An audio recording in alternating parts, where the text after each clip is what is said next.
dal leen ak jàmm ñu xëy tàqañ yéenekaay xëyandoo naka daanaka lépp la xewoon te dam ñaajo niki démb naka yéenekaay ci la ñu xëy di nettali Vox Populi nee na Macky Sall ak la mu bëgg nee na naka doyal naa sëkk nag waaye ndab li moom jógaguma ci poste 2 avril naka yéenekaay bi ne c'est clair nag am na ci loo xamante ne si moom dama ko yàkkamti sax dem waaye dinaa nangu naka gunge processus nag électoral bi ba fa nga xamante ne si fa la ñu amalee élection présidentielle yi waaye niki démb naka daanaka amul dara lu leer libération di leeral nee na ubbiteefu dialogue ba niki démb naka 117 naka ci 19 candidats yi nga xamante ni moom la conseil constitutionnel daal di retenir Macky Sall la mu bëgg moo di ab wat woo xamante ne si dinañ ko amal laataa nawet bi mu ni nee naka bu amul consensus naka fii ak 2 avril naka dina saisir naka conseil constitutionnel ngir ñu xool nees war a def rek ba xool ana kan moo koy remplacer ndax moom nee na sonn na doyal na sëkk naka fintoon yi daay dem naka amal leen loo xamante ni si bëggati na ko ci réew mi annoncé na ab adoption mercredi ab projet d'amnistie boo xamante ni si li ko dalee 2021 ba 2023 bi naka yéenekaay bi ne ca lañ ko dal di amal boobee jamono waa jàngu bi naka réitère nañu la ñu bëgg rek moo di ñu amal élection te wéyal processus électoral bi naka laataa le 2 avril naka ma Idrissa Seck naka ana lan moo tax rek yéenekaay bi ne Idrissa Seck bokk na ci ñi nga xamante ne si ñoo dal dee njuy boobu le dialogue boobee ak la ca lundu nag yéenekaay bi di réew mi moo ngi koy xëy di fësal nee nag daanaka niki démb wax nañ bu pare waaye waxaguñ dara loo leer boobee jamono Les Échos yéenekaay ni Macky Sall imposé na calendrier diplomatique am moom la mu bëgg moo di ñu amal élection gannaaw le 2 avril naka am na loo xamante ne si nee na moom bëggatut cee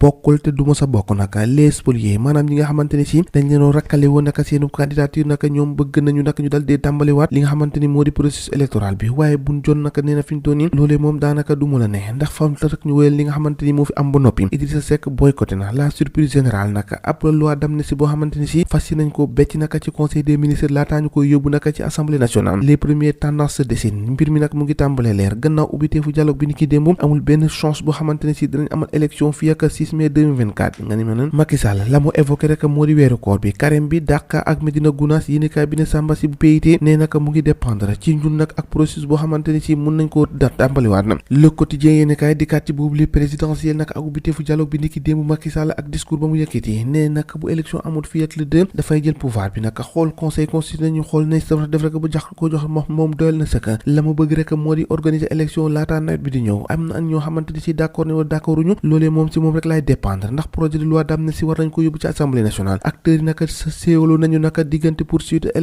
processus électoral naka ak li nga xamante ni si moo di nag ñu bàyyi ko noonu Idi fintoon ni ndiki démb moo nekkoon le grand Amadou Ba ci biir yéenekaay bi di Walfadjri yëkkati na ay kàddu nag nee na lu mu gën a gaawee naka gën a baax nañu war a organiser li nga xamante ni moo di élection bi Walfadjri yéenekaay di kat ci dialogue boobu ak boycottu APR nag par l'opposition yéenekaay bi ne impossible consensus maanaam dégg boo xamante ne si du mun a nekk loolu na ko yéenekaay bi fintoon ni tuddee date consensuelle présidentielle boobu ak loi d'amnistie gannaaw 2 avril Macky Sall imposé na son dialogue bi nag ni ki démb Macky Sall yëkkati na ay kàddu fintoon la mu bëgg moo di élection yi am laataa nawet bi di dugg si waaye lu mu ci doon ne tee mooy yéenekaay bi ne Macky moom dal dinaa confirmer ne 2 avril moom dafay dem pare na ci réew mi te nag amatul leen loo xamante ni si bëgg na ci ko si bu dara amul nag fintoon dafay saisir conseil constitutionnel ngir ñu xool rek ana kan la ñuy dénk réew mi mu dal di koy wéyal bés bi le jour nag ne Macky Sall dal dinaa tontu waa FC 25 naka bi nga xamante ne si dañoo demoon conseil constitutionnel nee na leen nag amul kenn ko xamante ni mën naa jàpp datu élection ku dul président de la république ci moom rek laay tenir naka mu bind ab décret di ko keneen koo xamante ni si yaa ngi ko bëgg def nag yaa ngi nax sa boobu waaye nag Macky Sall la mu bëgg yëpp naka wiiri jaari ndaari mooy ñu amal élection laataa nawet bi di ñëw waaye laataa loolee nag waa église bi waa jàngu bi naka sàkku nañ ci Macky Sall naka mu organiser élection laataa le 2 avril bi nga xamante ni si fa la mandat mi war a jeex Macky Sall di wax ci Le Soleil yéenekaay nee nag amul benn agenda boo xamante ni si moom boppam la yitteel naka mu Macky Sall fi ñu toll naka la mu bëgg moo di jël réew mi naka teg ko ci ay loxo yu reer ndax doyal na ci sëkk 2 avril bii dafay jeexal te dafay dem